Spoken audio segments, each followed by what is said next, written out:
از جمله اوکراین Netanyahu মানসিক ভারসাম্য হারিয়েছেন, কটাক্ষ ইরানের পররাষ্ট্রমন্ত্রীর। সিরিয়ায় অবস্থিত ইরানের কনসুলেট ভবনের অ্যানেক্স ভবনে ভয়াবহ হামলা চালিয়েছে ইসরায়েল। এই হামলায় ইরানের বিপ্লবী গার্ডের এক কমান্ডার সহ অন্তত ৮ জন নিহত হয়েছেন। এই ঘটনার পর ইরানের পররাষ্ট্রমন্ত্রী মন্তব্য করেছেন, বেনিয়ামিন নেতানিয়াহু মানসিক ভারসাম্য হারিয়েছেন। দামেস্কে হামলার পর হোসেন আমির আবদুল্লাহিয়ান বলেন, দামেস্কে ইরানি কনসুলেটে ইসরায়েলের কর্মকাণ্ড, গাজায় ইসরায়েলি সরকারের ধারাবাহিক ব্যর্থতা এবং ইহুদিবাদীদের উচ্চবিলাসী লক্ষ্য অর্জনে ব্যর্থতার ফল। তিনি আন্তর্জাতিক সম্প্রদায়ের কাছ থেকে গুরুতর জবাব প্রদানের আহ্বানও জানিয়েছেন।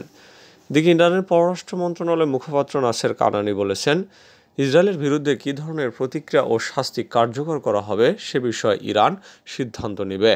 এদিকে সিরিয়ার প্রতিরক্ষা মন্ত্রণালয় বলেছে, ইসরায়েলি হামলায় ইরানের কনসুলেট ভবনটি পুরোপুরি ধসে গেছে এবং ভবনের ভেতরে যারা ছিলেন তাদের সবাই আহত অথবা নিহত হয়েছেন। তবে ইসরায়েলি হামলায় সিরিয়া নিযুক্ত ইরানের রাষ্ট্রদূত হোসেন আকবর এবং তার পরিবারের কোনো সদস্য ক্ষতিগ্রস্ত হননি।